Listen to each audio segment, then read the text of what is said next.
자, 이게 뭘까요 지금? 한옥. 도면, 구조. 맞습니다. 바로 전통 한옥의 형태를 지금 그려놓은 겁니다.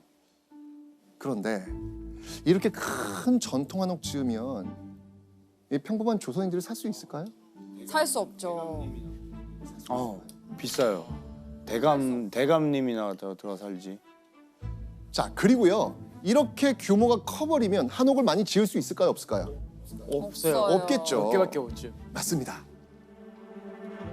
그렇다면 자, 이 큰 땅에 조선인을 위한 한옥을 많이 짓기 위해서는 어떻게 해야 할까요? 너무 쉬운데요? 어떻게 해요?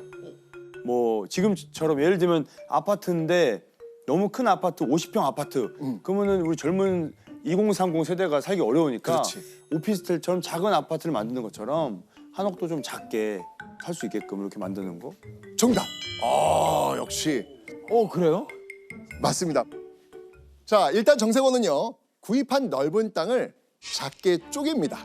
나눠야죠. 그러니까 사실 지금의 우리한테 굉장히 익숙한 그런 장면인데 그런데 당시에는요. 이게 굉장히 획기적인 일이었어요. 아, 그래요? 그렇게 땅을 잘게 쪼갠 정세곤은요. 이제 뭘 해야 되죠? 지어야죠. 뛰어야죠. 지어야죠. 그렇죠. 집을 네. 지어야 되겠죠? 자, 그러면 어떤 형태로 집을 지어야 될까요? 이렇게 봅니다. 오, 이쁠 것 같아. 와, 아, 오, 야, 와, 아, 오. 야.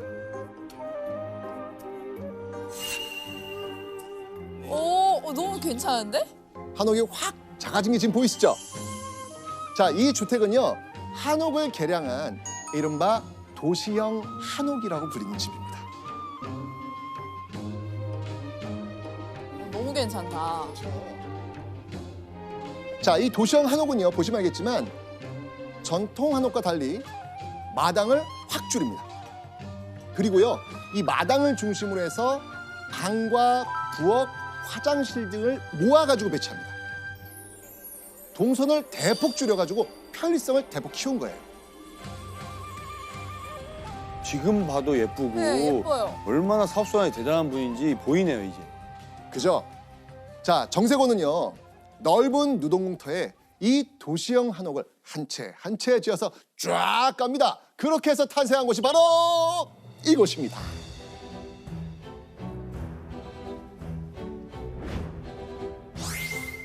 오.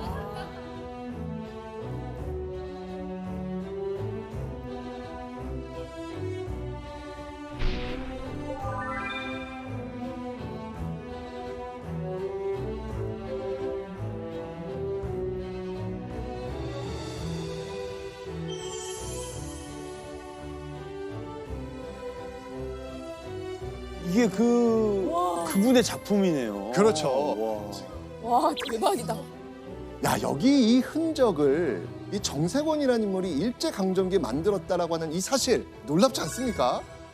저 처음 알았어요. 익선동. 그러니까요. 정세곤은요. 이렇게 부지런히 도시형 한옥을 지었고요. 공사가 끝났을 땐 익선동 내에 한옥 68채 단지가 세워집니다.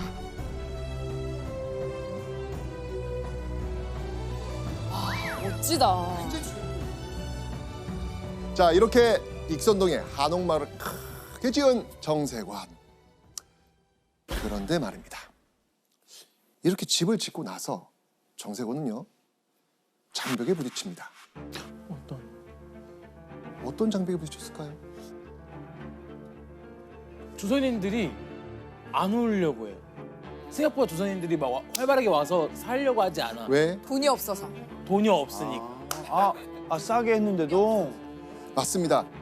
아이고야. 분명 저렴하게 공급은 했어요. 그런데도 집값을 바로 낼 만큼 경제적 상황이 좋은 조선인이 별로 없었던 겁니다.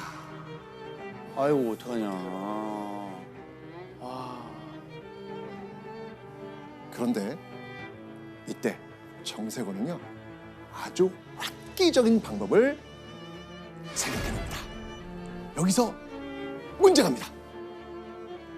자, 형편이 넉넉하지 않은 조선인이 집을 살 수 있도록 정세곤이 마련한 방법은 무엇일까요? 야, 이거 설마? 너무 쉬운데? 그 요즘에도 요즘 있는 거잖아요. 요즘에도 있는 거? 그렇죠. 연 씨가, 그러니까 우린 아니까 그럼 우리는 통했으니까 나단 씨한테 기회를 줄게요. 네. 요즘에 이제 젊은 청년들이 집을 사고 싶은데 돈이 없잖아요. 이것 때문에 난립니다. 나라에서. 맞아요. 얼마 전에 은행들에서 했잖아요. 네, 뭐야? 대출. 대출은 정답은 아닙니다. 네, 오답. 네, 그럼 이거다. 네, 뭔가요? 대출이라기보다 이제 뭐 30년 해가지고 뭐 나눠서 내는 거죠, 갚는 거죠. 뭐 분할해서 집값을 내는 거 그런 거. 동영 씨는 부동산 전문가입니다. 정답. 와. 근데 요즘에 있어요. 네. 요즘에 이제 나라에서 이제 대출을 해주고 그런 이제 원리금 상환 해가지고 네. 이자랑 원금 같이 갚는 와, 거거든요. 잠깐만. 형 목표가 뭐예요? 목표가? 목표가 정세건. 롤 모델이 바뀌었어요. 정세건으로. 네, 돈 벌어서 꼭 이렇게 의미 있게 좋은 사업가가 되고 싶습니다. 네. 지금이야 뭐 당연할 것 같지만 이 당시 이거는 정말 파격적이었거든요. 정세곤은요 한 인터뷰에서 이렇게 말합니다. 중류 이하의 계층을 구제하기 위해 연부, 월부의 판매 제도까지 강구했다. 그러니까 연부와 월부는 집값을 연 단위나 월 단위로 받았다는 겁니다. 집을 할부로 살 수 있게 해준 거죠. 정세곤은요 일부 부자만을 위한 집을 지은 게 아니었습니다. 조선인이라면 누구든 최대한 살 수 있도록 방법을 마련한 겁니다. 오, 진짜 멋진 분이네요. 그러니까요. 당시 이제 집을 이제 한 번에 이제 돈을 내고 살려면 목돈이 필요한데요. 그 당시 이제 일제가 세운 은행이라든지 이런 금융기관들은 조선인들은 이제 신용도가 낮다고 해서 그런 목돈을 대출을 잘 안 해줬거든요. 이제 이러한 때에 이런 할부 거래라는 거는 말하자면 내 집 마련하는데 큰 이제 도움을 준 이제 그런 일이었던 것이죠. 그렇게 정세곤의 활동이 커지고 관심을 받기 시작하니까 그걸 누가 주시하겠습니까? 일본. 그렇죠. 자, 그런데 어느 날 정세곤을 지켜보던 일제 경찰이 갑자기 정세곤을 소환한 겁니다. 그리고 이렇게 말을 한 거죠.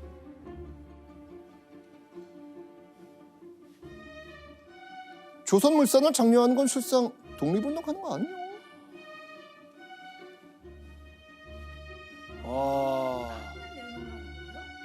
자, 만약 정세곤이 독립운동가로 낙인 찍힌다면 잡혀가죠. 그러면 일단 잡혀가고 그가 지금 진행하고 있었던 것들도 제재를 가하지 않을까. 다 뺏기고 가족들 다 또 잡혀가고. 그렇죠. 절체절명의 위기가 될 수도 있는 이 순간 과연 정세곤은 뭐라고 답했을까요? 여기서 세게 나가면 안 되는데. 그쵸. 아, 거기서. 맞아. 현명하게 조금. 맞아.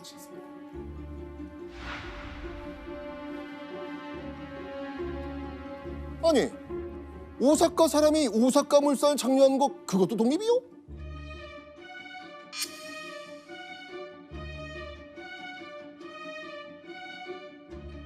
우리는 조선인으로 낙오된 조선물산 장려하는 거 이거 당연한 거 아닙니까? 진짜요? 오사카 사람이 오사카 물건 파는 거고 조선 사람이 조선 물건 파는 건데 그게 뭐 독립운동이요? 딱 맞받친 거예요. 와.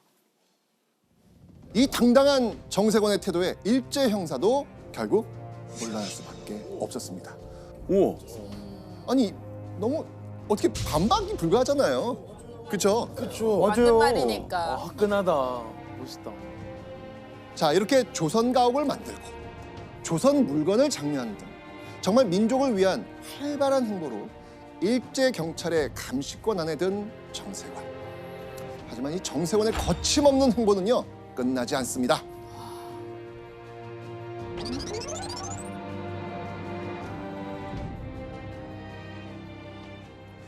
영양사를 꾸려가던 정세곤에게 어느 날 다시 솔깃한 제안이 들려옵니다. 북촌의 중심가에 땅이 또 나왔다는 겁니다. 어.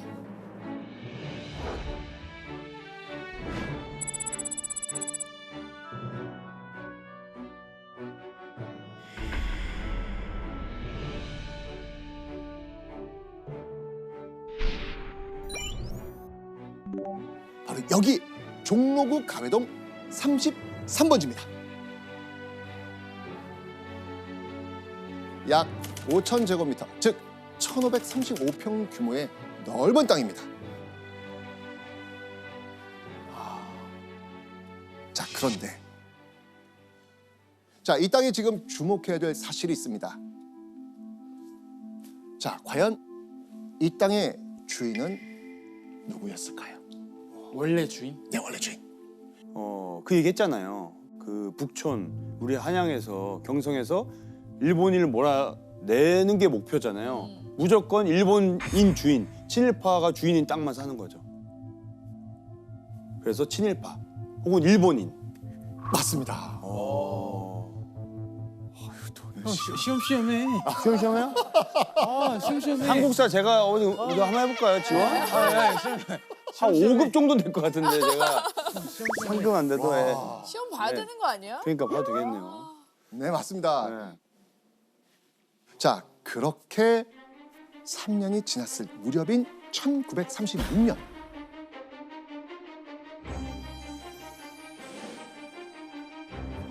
정세곤에게요, 더 큰 땅을 개발할 기회가 찾아옵니다. 33번지 바로 옆에 붙어 있는 네.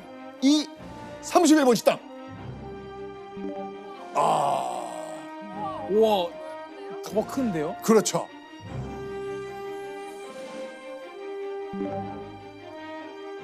친일파가 가지고 있던 이 땅을 한 회사가 샀고요. 이후 정세곤이 이 땅의 재개발을 주도할 기회를 가지게 된 겁니다.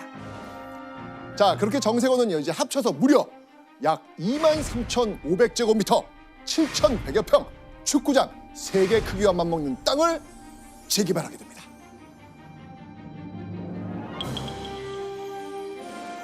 완성이 딱 돼요. 바로 이곳 북촌에 대규모 한옥마을 재개발 프로젝트를 진행한 겁니다.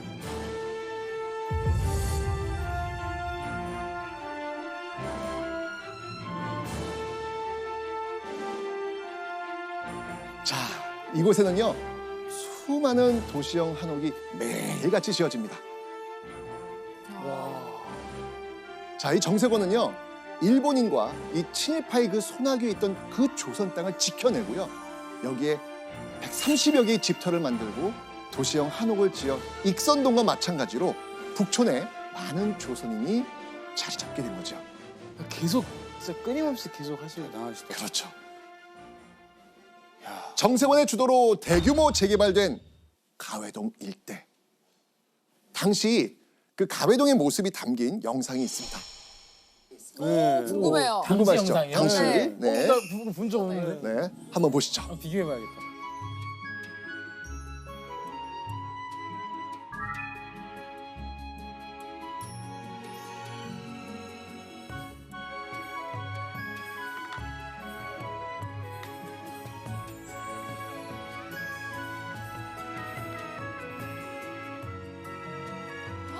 와, 오, 엄청 많아. 우와.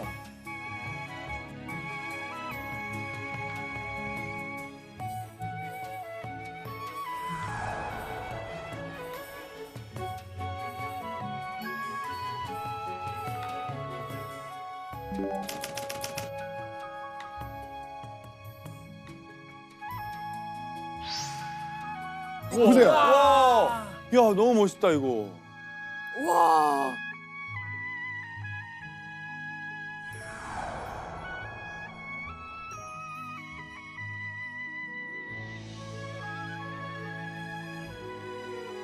아니 너무 멋있다. 와. 너무 잘 졌어요 지금. 그러니까요. 몇십 년 전인데도. 1930년대 정세곤은요, 명실상부 독보적인 조선의 부동산 개발업자가 됩니다. 그는요 1920년 건양사를 경성에 연 이후로 20여 년간 꾸준히 북촌 이외에도요 경성 곳곳에 정세권표 도시형 한옥들을 지어갑니다. 자, 그가 지은 경성 내 한옥단지 규모 과연 어느 정도였을까요? 어마어마합니다. 자, 한번 확인해 보시죠. 어느 정도? 에? 에? 우와.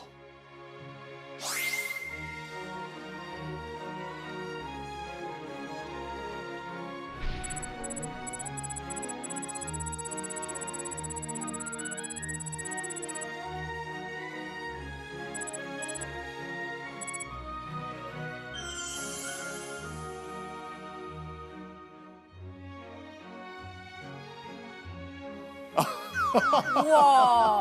이게 어마어마하죠? 이게 네. 지금 지도로 보니까 큰지 모르지 사실 어디 한 동 전체를 지금 다 한 거잖아요.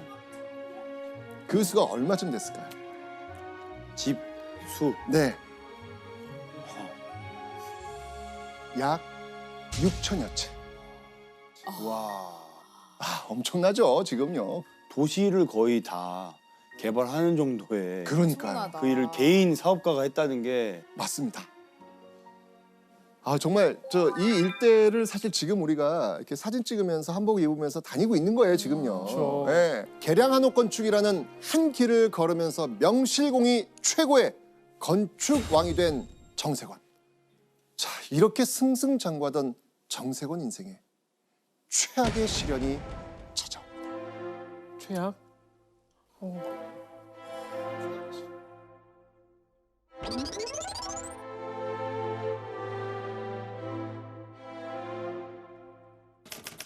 1942년 11월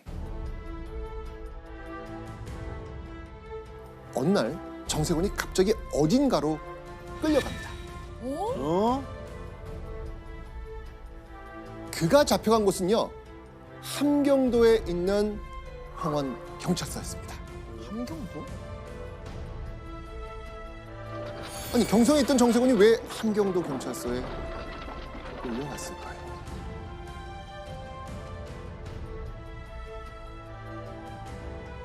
잠깐만, 함경도 경찰서가 저희가 혹시 스쳤던 장소인가요? 맞습니다. 어? 맞습니다. 어디예요? 네. 자, 바로 이 인물과 관련이 있다는 이유였습니다. 오! 어? 알아요. 알아요. 알아요.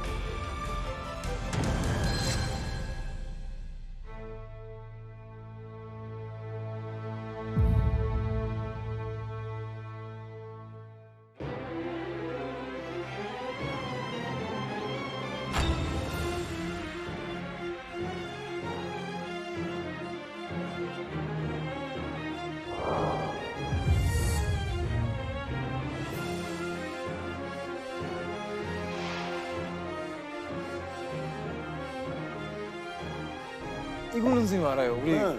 그때 배웠잖아요. 그렇죠. 맞습니다.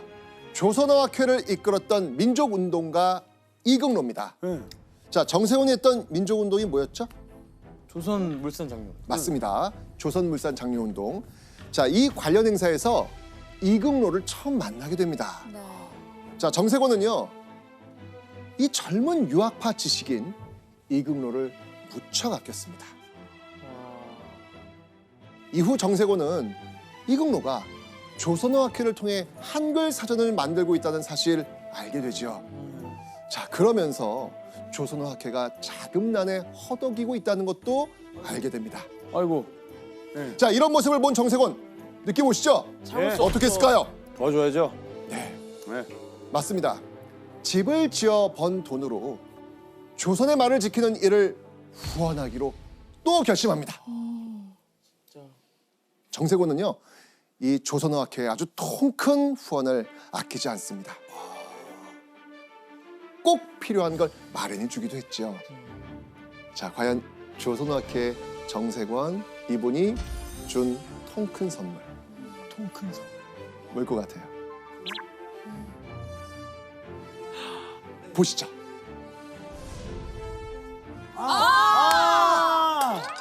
이게 알아요.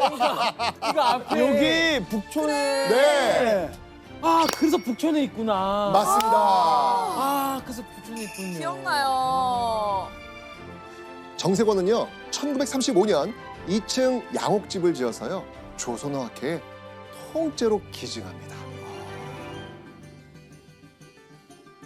이렇게 이극로와의 인연으로 물심양면 조선어학회를 지원했던 정세권. 이후에도요 조선어학회와 아주 끈끈한 관계를 계속해서 유지합니다. 근데 진짜 독립운동가였네. 그러니까요. 그런데 1942년 10월 일제가 우리말과 글을 연구하는 걸 탄압하려고 조선어학회 회원들을 불법 체포하는 사건이 벌어집니다. 어떤 사건? 조선어학회 사건. 맞습니다.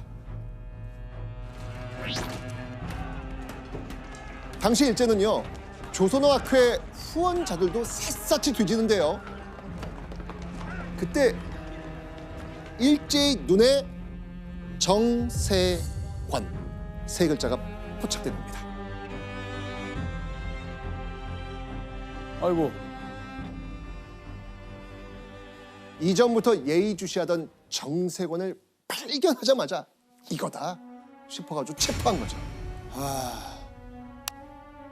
결국 정세권은요 조선어학회 사건으로 일제 경찰에게 지독한 고문을 받게 됩니다.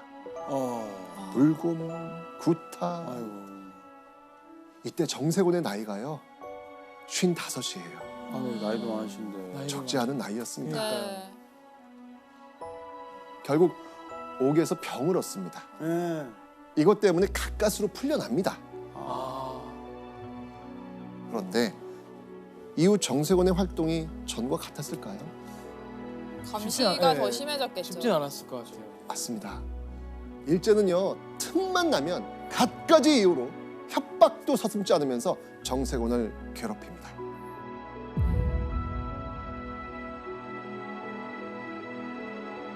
그렇게 조선어학회 사건으로 풀려난 지 6개월이 지난 후 1943년 6월 정세권은 또 한 번 경찰서에 붙잡혀갑니다. 어? 잡혀간 정세권은요 그곳에서 정말 짓떨리는 이야기를 듣게 됩니다. 어떤? 35,279평의 사유지를 그들의 대화숙에 조공하라고 강요하였다. 대화숙은요 조선인들을 친일파로 개조하려고 만든 그 단체였습니다.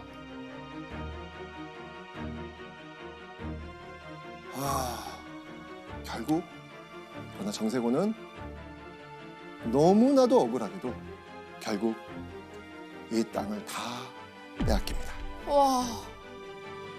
게다가 이걸 다? 일제는요 건양사의 건설 면허를 취소해버린 겁니다.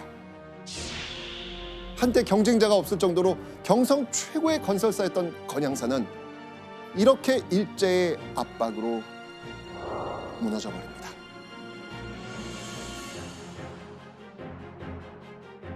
이거 어떻게 세운 겁니까?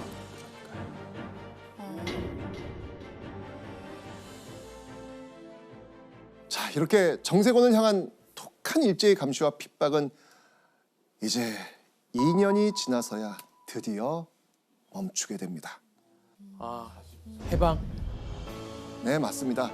1945년 8월 15일 드디어 일제로부터 광복의 날을 찾은 겁니다. 정말 기다렸던 그런 날이라는 걸 한 번 더 느끼게 되는 것 같아요. 이렇게 억울한 일 얼마나 많이 당했겠어요.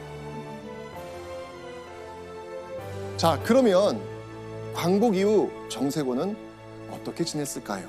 그러니까 그게 진짜 궁금해요.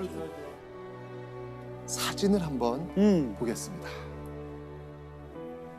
이 사진은요, 조선어학회 사건으로 고초를 겪었던 그분들과 함께 찍은 겁니다.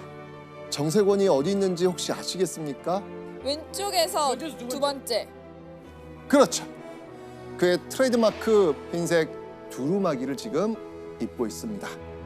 그리고 이제 60을 넘긴 정세권은요, 꾸준히 조선어학회 사람들과 끈끈하게 지내면서 한글 사전인 한글 큰 사전 편찬을 끝까지 지켜봅니다. 그리고 1965년 9월 14일 78세를 일기로 눈을 감게 됩니다.